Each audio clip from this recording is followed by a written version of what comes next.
So, ik wil pastor Norberto Kloos aanhoren. Pastor.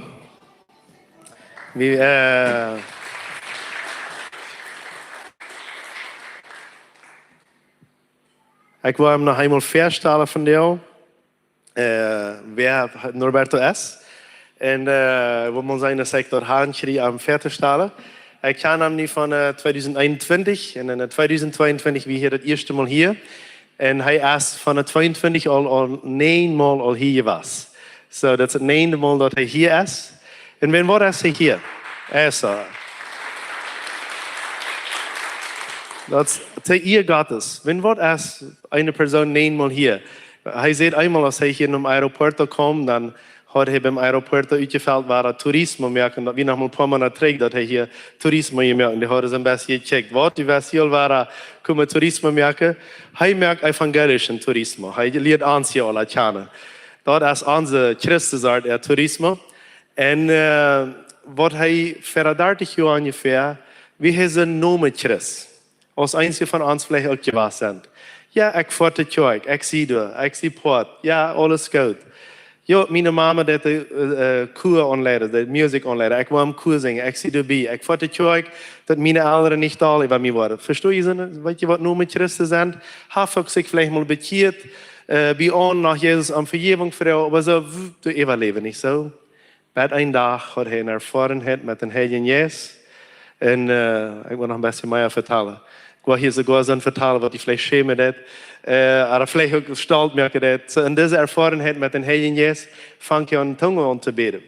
En hij kan niet veel van zo'n. So hij beet van ganz en fertig. Ganz van de berechok, wo hij aanvangt, ganz bij thuis en eind en tongen. Wens van hij op eenmaal wordt abheren, dan wordt het aan verloten dag hij op eenmaal. So, dat we een beetje zijn spoos. Lothar leert het kennen, dat wir nicht so, dat wir einfach ein Geschenk, was Gott, der Herr Jesus am Jefer, der würde das nicht wahrnehmen. So, en dan have ich diese Erfarenheit mit den Herrn Jesus. En dan fangen wir ein paar Sachen an. Eine Sache fängt an, dass er Hunger hat auf das Wort Gottes und dass er anfängt, das Wort Gottes anders zu studieren. Auch das Alte Testament anfangen zu lesen und kennen zu lernen in den Herrn Jesus mehr erfahren durch das Wort Gottes. En bo zich entdeigt hij dat hij een leraar wordt, dat hij gleich in rechte. En heeft dan al viele mensen in recht met een woord Gottes, over deze jaren, over deze 30 jaar. En van de eerste dag zijn zijn kinderen ook al erbij, dat ze helpen ook aan in rechte. Al groot erwassen kinderen, wat ook al groot kinderen hand. En zijn ook al in dienst van in rechte. En doe in de 316 kerk met wat we allemaal waren contact hebben. Du leidt hij dat ook aan, alles wat met onrecht te doen heeft en zo ook hier voor ons. En dat is wat hij hier voor ons bedienen heeft. En we zijn zeer dankbaar, dat we reden van jou een paar mal van de Bildschule. Vielleicht hast du gedacht, wat bedient dat? Bildschule, dat bedient biblische Lehrertraining. En dan sagst du vielleicht, hey, aber ich zie niet een Lehrer. Jeder Person wordt odemt als een Lehrer, wenn es iemand wenigstens in het leven leren kennen. So, irgendwas muss du leiden. Oder dein Leben, oder noch ein paar andere Menschen erleben. Aber da haben wir ein Lehrertraining, wo wir uns üben zu leiden, uns in das Leben an erster steht, in Jesus Christus und dann aber auch andere Personen. Und uns ist das sehr wichtig, dass ein Port, ein sehr wichtiger Port von hier, von der Kirche, dort wir einen festen biblischen Grund haben. Und das ist uns sehr wichtig, dass wir können in der Bibel wiederkommen und wieder kennenlernen, dort wie gesund was zu kennen. Und Roberto, danke schön dafür. Ich hoffe, ich kann reich und gut über die reden. Wollen wir noch anbeten? Danke schön, Jesus Christus, für Roberto sein Leben. Wir sehen dort, wir heben ihm ab. Alles, wir danken dir, dass er sich selbst opfert, dass er hierher kommen. Wann er auch in Brasilien, wo genug zu tun haben, dass er einfach seine Zeit geben hat, uns zu sehen. En we willen die van jou danken voor dit woord wat u van ons hast. In die naam Jezus. Amen.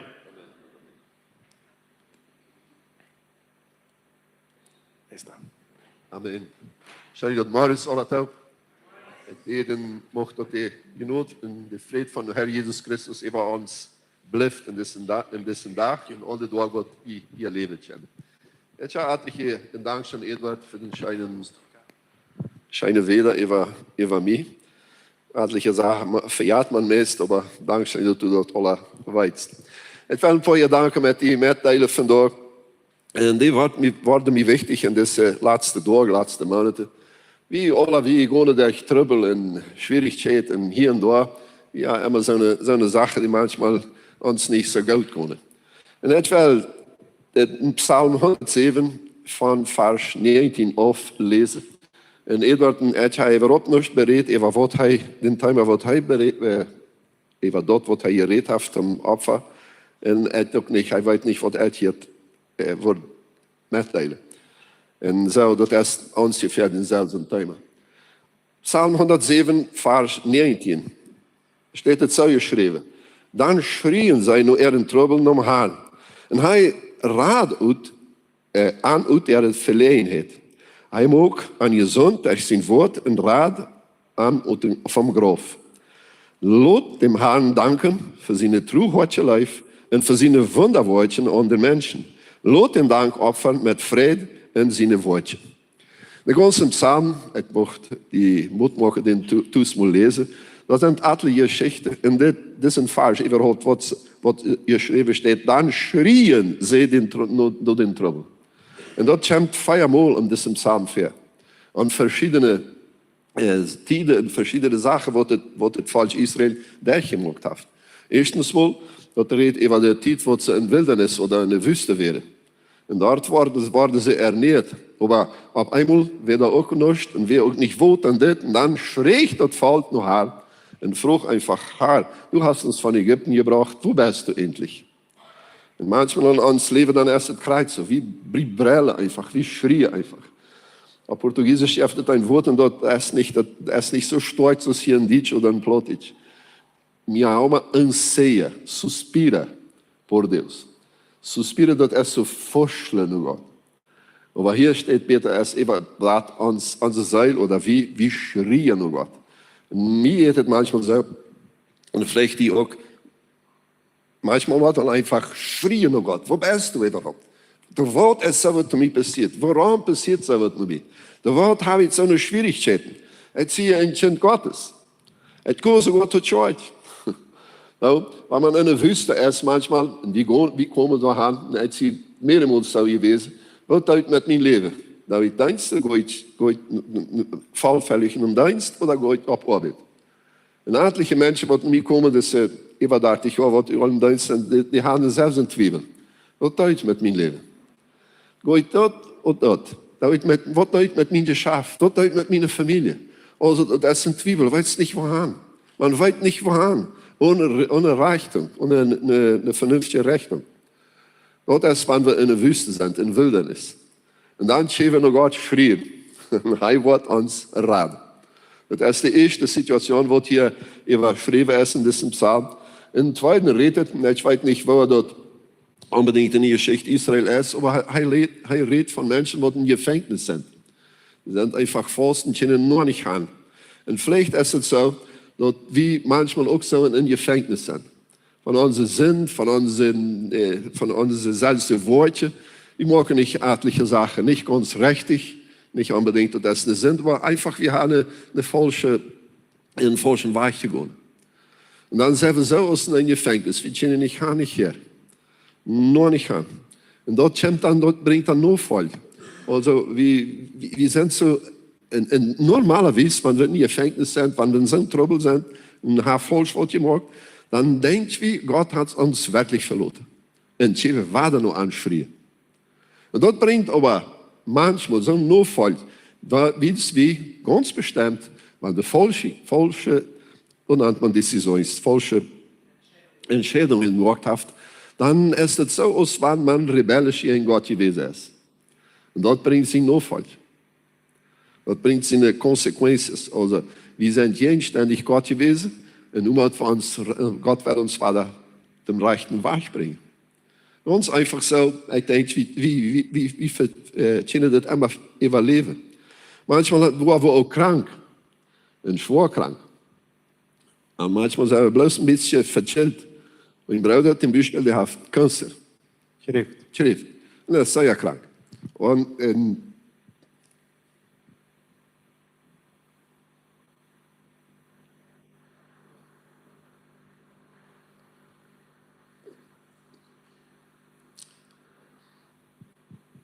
Je bent zij alleen man.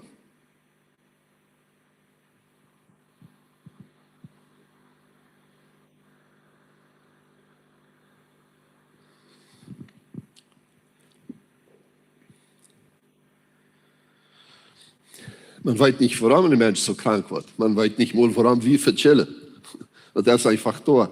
Dat is van de natuur. Dat is de noodval van de zin van de ganze mensheid. Also, dat zijn noodval. De man feit zich zo dan.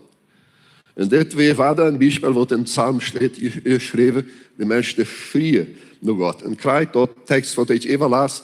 Dat steht geschreven dat God een woord schenkt de mensen te heilen. Hij schenkt een woord te heilen. Also, wenn wir krank sind, von einer Krankheit, wir können einfach beten und schreien nach Gott, dass er ein Wort schenkt. Also, wir sind mehrmals krank gewesen. Fieber oder so eine Sache. Eine schwere Sache, Fieber.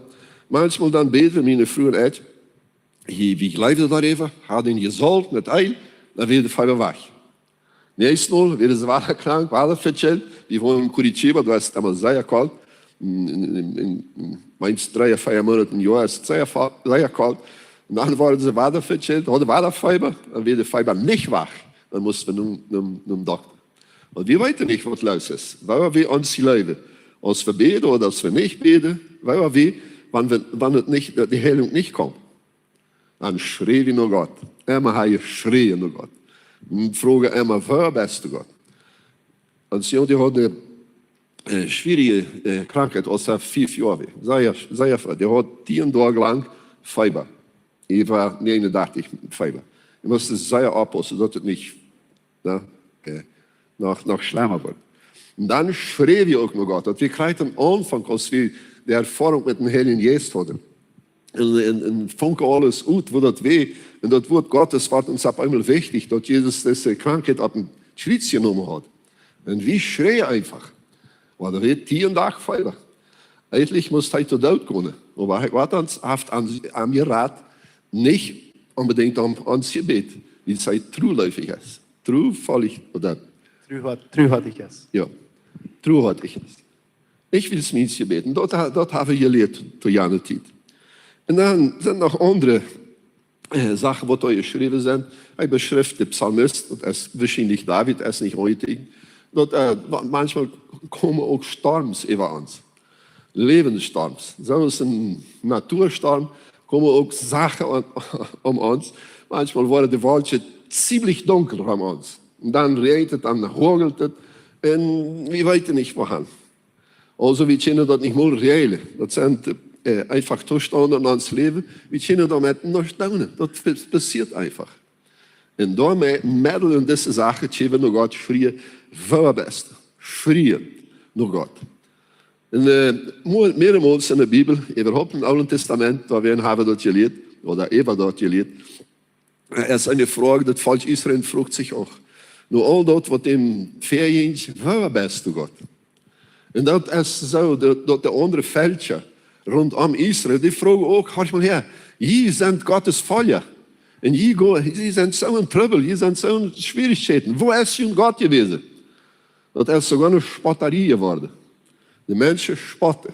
Und manchmal unsere Schwierigkeiten, wenn wir so, uns feillos, wenn wir in Wildnis sind oder in der Wüste, wenn wir krank sind oder gesündigt haben oder was falsch gemacht haben, und dann ist manchmal so, als wenn ein Sturm uns fragt, ey, bist du nicht ein Christ? Lebst du nicht an Herr Jesus? Lebst du nicht an Heiligen Geist? Wo ist überhaupt dein Gott?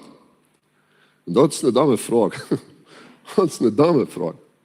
Und dann, als ich jetzt so, wie können wir das annehmen?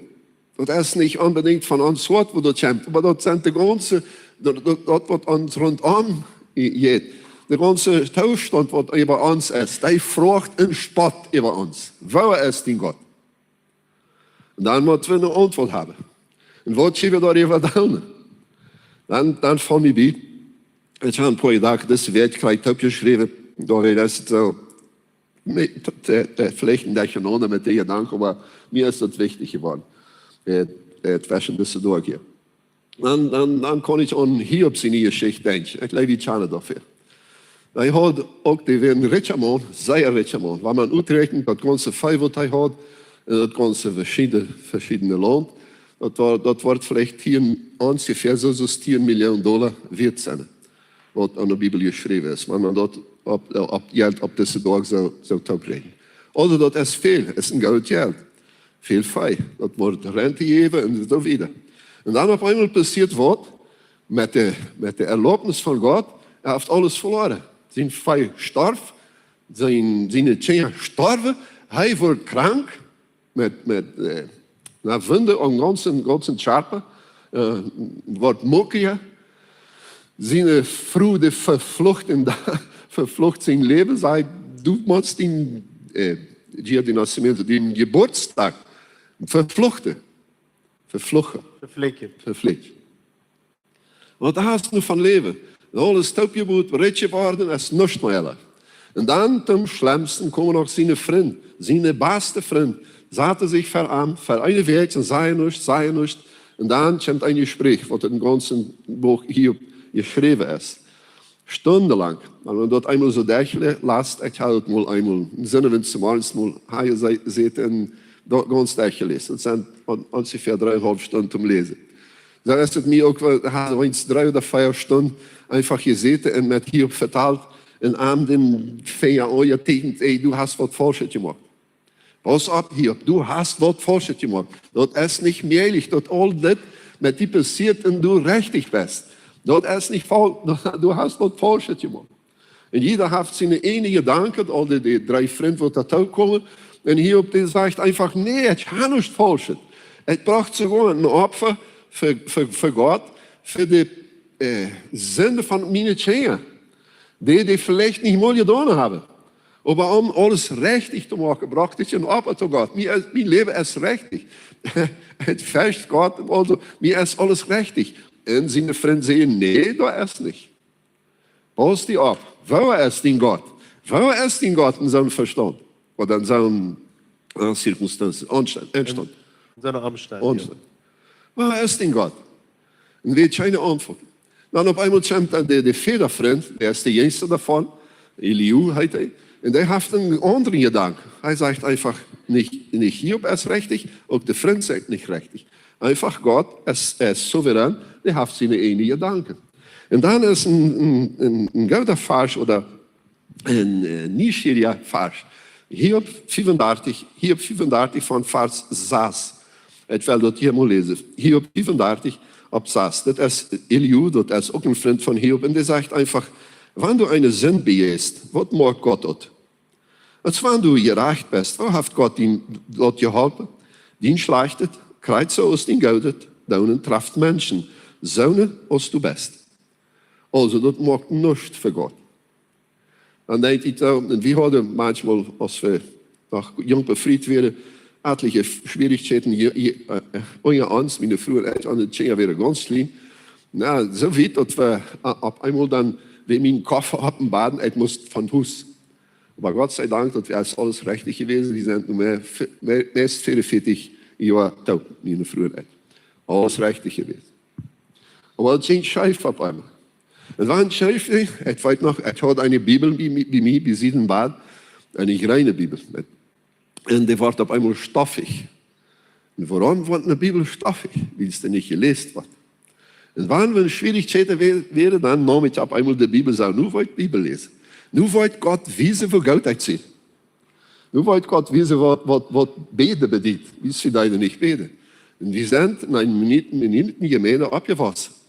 Mijn mama, zoals Edward zei, die was de choorleiter. En mijn papa was ook een christ.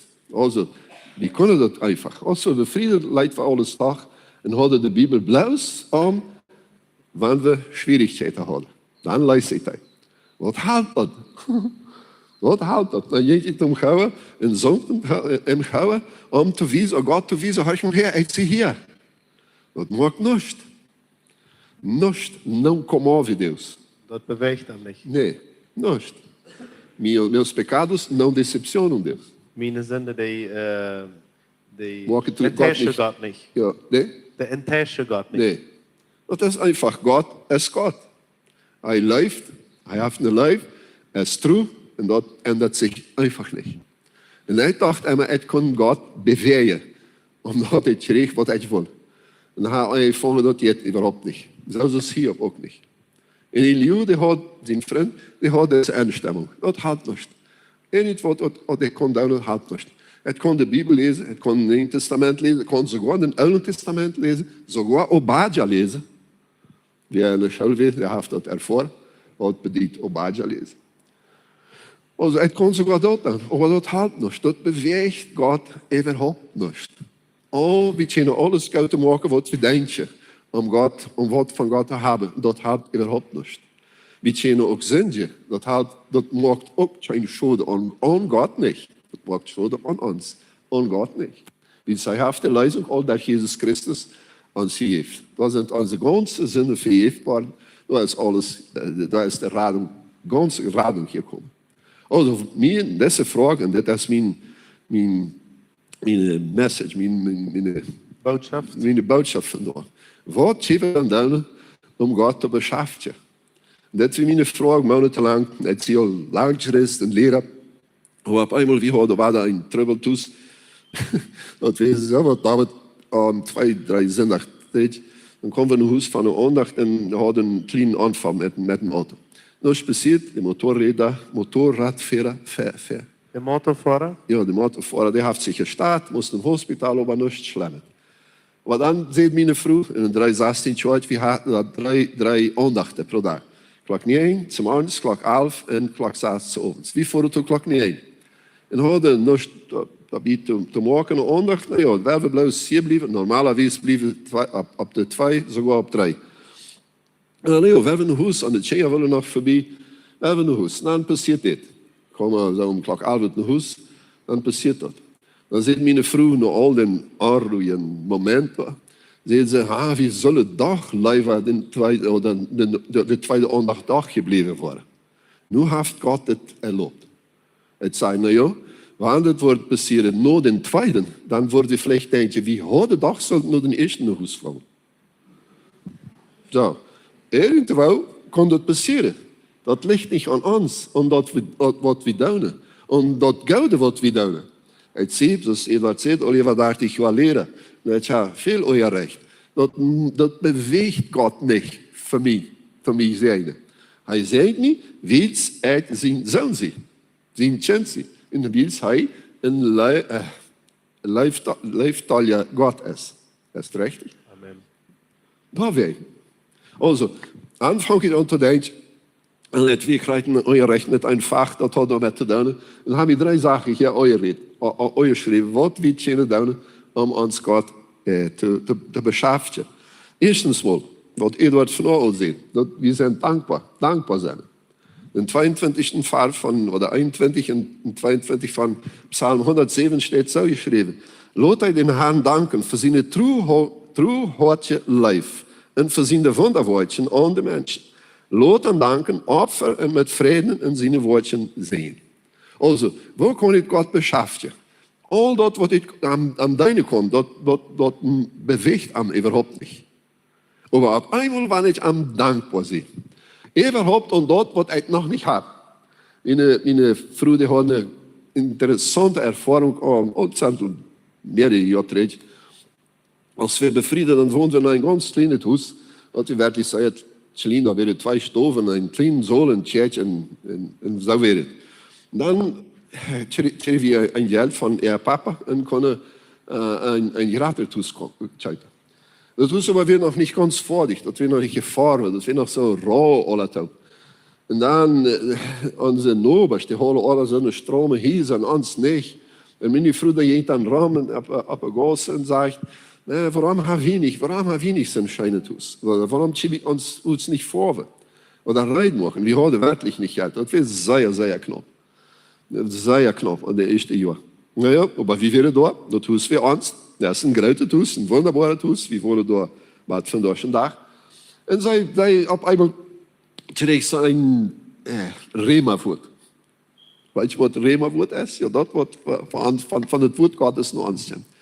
Ich weiß nicht, ob das ein Vers wäre, aber irgendwo fängt es an, oder wer irgendein Tag fängt es an, Gott zu danken für das Gefahren Haus. Danke, Herr, dat ons voet zo smak zit. Nu hebben ze de smak gevorven.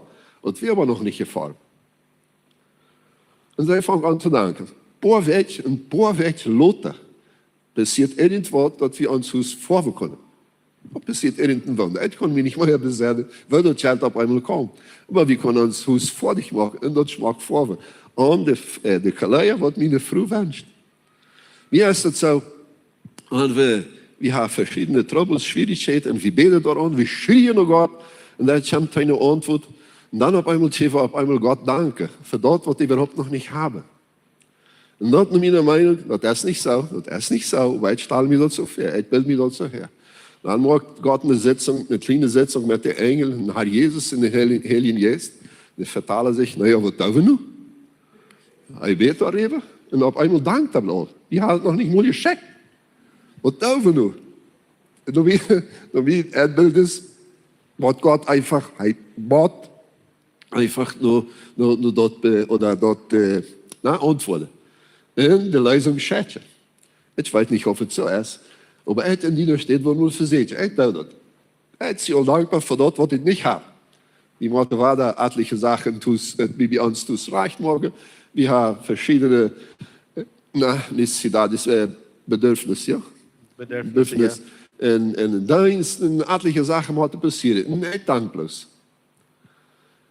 In onze kleine cellen en groepenfamilie, huisgroep. Onze kleinggroep? Ja. En mocht ik maar zo, ook de mensen die hebben alle immer wat aanstellen te beden. En ik zei mal, heb mal her, vanaf we bloos God danken. Sei einfach Lob, Preis en Dank für Gott. Não peça nada. Frag nicht. En dat is een Schwierigkeit. Die Menschen, die können das einfach nicht.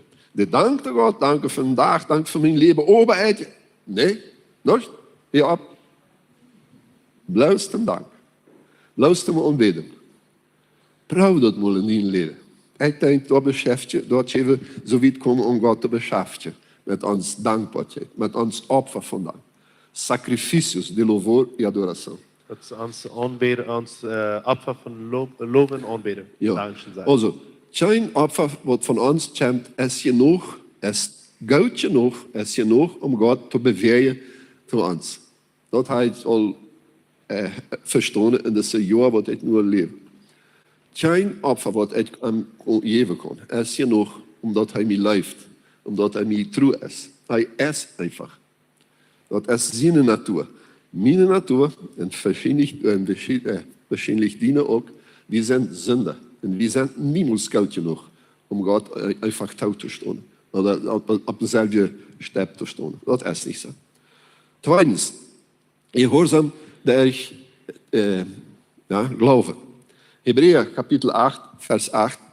Hebräer 11, Vers 8, dat redt van Abraham. En dat is de vader van Glauben, zo is het in de Bibel geschreven. En hier is een wichtiger vers wat mij immer wichtig is. Steht zo geschreven, dat den Glaube gehorcht Abraham, als hij geraubt wordt. Ruht te gaan en van zijn stad, oder nur eine Stadt wonen, hij schreien soll als Aufgott und hij ging Ruth und wist nicht, wo hij hinging. Das ist mir immer sehr schwer zu verstehen. Wo kann ein Mensch so einen Glauben haben? Stell dir mal vor, ich habe mir das manchmal vorgestellt. Kommt Gott zu mir, der ist ein Prophet, der ist ein Wort Gottes, der ist irgendwas. Und sagt, hast mal, riemel die Sache alle taub. Stell das mal alles in einen Truck und fahr mal weg. Et war die Wiese in Wannerstadt, du handwascht. Menschen zeggen, hij deed dat. Hij weet gehoorzaam naar deze vrouw. En deed dat. Ohne te weten waar hij heen ging. Geen Ahnung, wo hij heen ging. Dat is mir immer so wichtig, wenn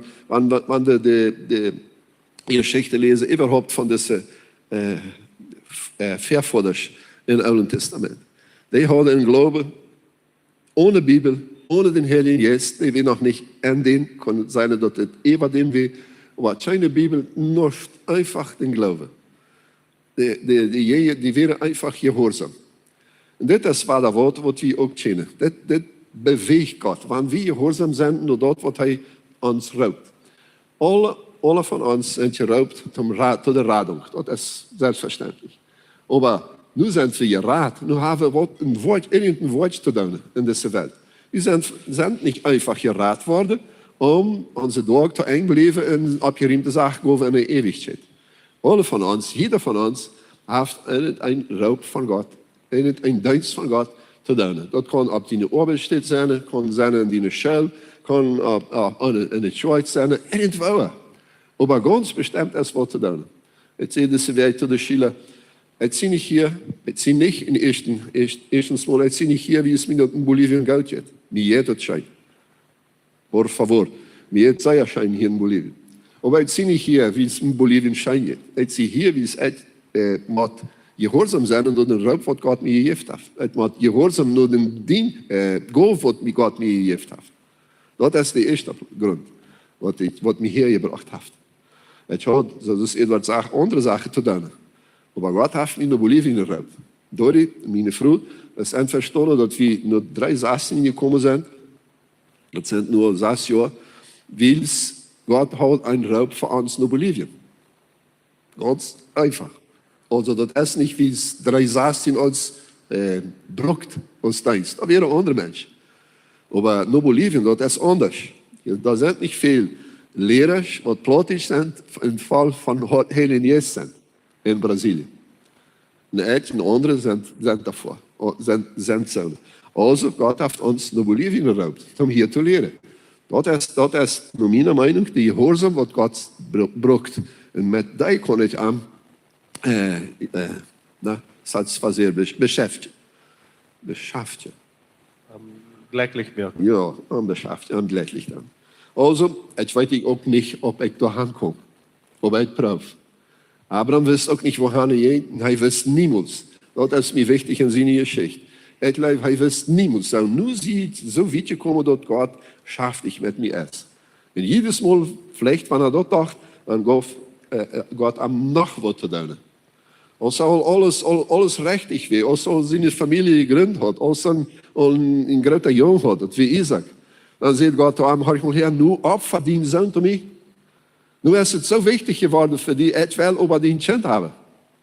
Go mal 3 Tage weit auf, ich will den Boy wiesen, wo du den Opfer musst, go dahin und Opfer Isaac für mich.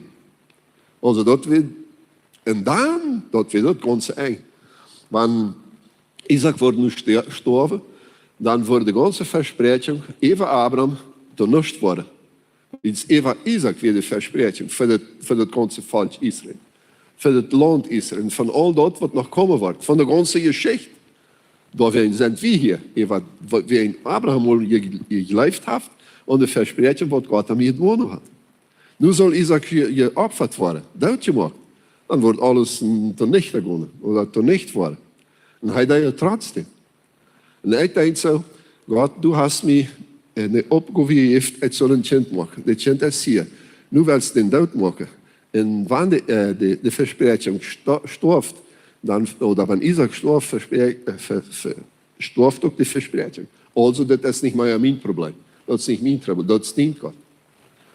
Du musst den dann abstoßen von der Tod. En zo weet het. Als je een boy weer, dan zei dat te zien dinsdag, als je mal her, had je mijn jongen wie gewonnen en wie waren terechtgekomen. Wie waren terechtgekomen. Also hij wist dat irgendein Wunder passieren wird. Aber hij wist nicht wat en wist nicht wie. Wel. Aber ganz bestimmt, wie hij gehoorzaam al dat Gott aan bedonen hat. Und das ist für mich wichtig. Also, wenn wir nicht wieder weiter mit unseren Trübel, unseren Schwierigkeiten, dann sind wir einfach gehorsam an das, was Gott uns bestätigt hat. Wenn du nicht weiter, was willst du von mir in dieser Generation? Was willst du? Was ist mein Papier oder meine Rolle in dieser ganzen Geschichte, was nun passiert? Dann kommen wir zu euch in Dienst einfach. Frag Edward Heide und die anderen Lehrer, schau mal, was kann ich da? Kann ich die Steine abriemen, kann ich reinmachen, und was all wissen, was uns beruft ist, ganz bestimmt. Auf irgendein Weg wird er bewiesen. Und als mal im Dienst sind, dann wird es auch so stolz, na ja, du siehst einen Prediger, du wird al alles koud worden, du wird auch bloß beten und Bibel lesen, En dan gaf de pastor in de church voor het weer me de eerste opgave. Dat toen mij morgen dan kwam zo met, die namen dat Ropa de Briga, zo ganz proste Kleider, ja? Ropa de Briga, zum tanken, dat irgendwo. Ganz proste Kleider. Kom mal her mit ganz proste Kleider. Ich wist wirklich nicht, wat wir da abgave, aber het weer gehoorzaam. Nou ja, kom ich an. Dan gaf van mij eine late tint en een pensel. Nou, daar zijn 5 stoven, kannst anfangen te vormen. Dat was mijn grote eerste dienstopgave. En ik dacht, nu zit je een prediger. Het viel mir sogar einer. Wohl nicht mal, da brauche ich nichts mehr. Nu zit een prediger. Dat was mijn grote eerste opgave. De klasse daar voor. En de andere alle, er werden nog 2, 3, die zaten en dronken maten. En lachten zich en vertaalden zich. En ik moest daar voor. Het viel mir sehr da. Aber doch, het heeft de gehoorzaamheid heeft die wiedergebracht. Du ziet hier. En wanneer du west, het kon doch nog de wijn voor wanneer du west. Het zie daar veel veel. Nou ja, ten derde, een gebroken hart. Het mocht maar lezen Jesaja 57, Jesaja 57. Het komt dan een vers 15. Zegt het zo. Dan zo zegt de Hoge, en ik lees hier Johan Friese. Dat is een beetje anders. Niet te veel, dat zijn hier beter. En dan zegt, wat du kannst hier lezen. Dan zo zegt de Hoge en de Hogerhoven, die in de eeuwigheid woont, en zijn naam heilig is. Het woont hoog in de heiligheid. En bij dem, die verslagene en geborgene geesten zijn, om te beleven dem geest, de geest die gebedjen, en te beleven den hoort de verslagene. Dit is mij al jarenlang wichtig, das vers. God woont in de heiligheid. En daar is hij heilig. En de engel, die beduinen aan. Die kunnen veel beter zijn als wie ganz bestemd. Die zijn eigenstemt. Die hebben vielleicht betere instrumenten als wie. Daar wordt het een wunderbare tijd zijn. Hier is het zeer schijn, maar in het leven in de hemel is het beter. Die doen hier, dit is plus immer een Aufstand. Weet je? Een Aufstand voor de eeuwigheid. En daar wordt het herrlich zijn. Maar trotzdem zegt de tekst ook, Jesaja zegt, Gott zegt zu Jesaja, en dit is een woord voor ons. Gott heeft een woning op deze wereld. En in die wordt een gebroken hart hebben. Die zich laten einfach demutieren. En zich niet meinen, even dat wat ze werkelijk zijn. Dat is voor mij het beste, het wichtigste van alle geschichte. Een gebroken hart. Also, wie meinen uns, ich habe mich vielmal gemeint, ich war überhaupt stolz auf meinen Dienst, ich war vielmal gewesen, vielmal stolz gewesen. Und ob das Stolzste von den Stolzsten war, dann brach Gott oder nahm mich etliche Sachen ganz und gar weg. Auf einmal wird es weg. Und dann leerde mich, in der Heilige Geist leerde mich, das ging weertje lang, ich war te stolz geworden. Und ich muss mein Hart mal verbreken. Ganz demütig zijn. Nou, zeg maar, het niedrigste van het niedrigste gewoon voor God. Wie zij als God en het meint me überhaupt in mijn dienst, het weer stolz daarover en dat wat ik al conquistado had, wat erreicht had. En dan op eenmaal zegt God, het helpt me niet.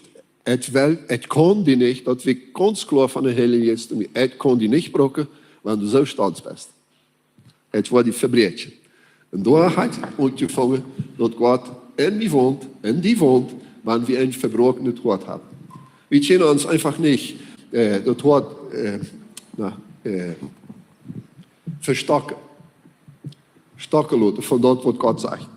Het is heel predigen en leren voor over 30 jaar. En ik weet, wanneer man zelf het redt, dan denk je veel, dit is maar niet ganz zo.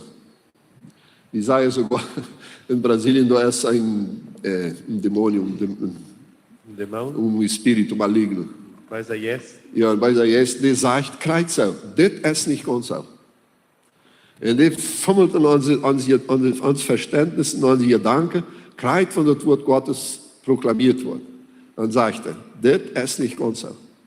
En kan zijn dat etliche van ons zo wat denken. Etliche Schüler denken, nee, dat wat de leraar zegt, dat is niet ganz zo. Dat is vielleicht niet ganz zo. Dat kan toch nog anders zijn. Dat is niet anders. Dat is Wort Gottes, het komt van Wort Gottes. En wanneer we ons wat niet verstocken en einfach twee breedjes laten, dan wordt Gott in ons nemen. En dat woord, zijn woord wordt in ons leven. Er staat ook in de Bijbel, hij wordt ons met zijn woord, wat ons geest, wat het leven geven. En wanneer we zo denken, wanneer we een verstockend woord hebben, dan kan de Heilige Geest in ons leven niet maken. Maar hij komt los, wanneer we zeggen, zo, nu kan die wel passeren. En dan je weet, wat Jezus zijn jünger leert, dan is het krijgt zo, die welle je dat zegt dat plotisch. Mocht 10 wellen passeren. Laat die welle passeren. Als we een looie dag voor dit gebed. Brazilië is een katholisch land en daar wordt het iedere dag een 2 maal gebed. Wat is het in zinnig van dit gebed? En pas laat die welle je die welle je also, die welle geldt niet. Als we zo wat beden, dan zeggen we, het is gebroken het woord en laat die welle je Normalerweise is God zijn wille anders als ons. En normalerweise, oder meest immer, beter als ons wille. Ik weet niet hoe, maar het manchmal al zo je weet, dit kan zo zijn. Dit kan zo passeren, dit kan zo en zo en zo. Hast je heert God? Het moet het zo. En God zegt, ik kan het op zich geweest doen, maar ik heb betere gedanken over die. Ich habe bessere Pläne. Weißt du nicht, demütigen Ja. ja, humiliar, en mijn willen aannemen. Dat is dan beter. En zoals ik zei, die gewoon manchmal, oder normalerweise, geen ons einen willen. Wie Gott, weet ganz genau, wat we iedere dag brauchen. Weet ganz genau, wat we morgen brauchen. En weet ganz genau, wo wir aankomen met al dat wat we veranderen. Also deze 3 Sachen, und ich met die mitteilen, die zijn niet meer wichtig geworden. En ik hoop, die helpen die ook. Onze dankbaarheid, onze gehoorzaamheid noem beroep en dit gebrokene hart. Om zijn woord aan te nemen, zijn versprechingen aan te nemen. Dat is ja einfach, wie als Christen, wir nehmen einfach Gott seine Versprechungen an, ohne zu lesen, überhaupt im Alten Testament, was da noch dabei ist. Auf Portugiesisch, wann du gehorsam bist, dann wird das passieren, dann kommt die Versprechung. Wann du das bist, dann kommt die Versprechung. Immer jede Versprechung von Gott hat ein Wann vergehen. Und dort werden wir manchmal, oder normalerweise, nicht annehmen. Und dat is so sehr wichtig für uns und muss sehr wichtig für uns sein. So, ich möchte wirklich diese 3 Gedanken die mitteilen en hoop en bid dat die wirklich bei dir sind, dass du ein dankbares Wort hast und ein Leben hast, gehorsam naar den Beruf und überhaupt ein gebrochenes Wort verden Gott. Dat wirklich zijn willen in dein Leben und in mein Leben passiert. Ich will abstunden zum Beten. Kannst du hier besagen? Jemand sagen?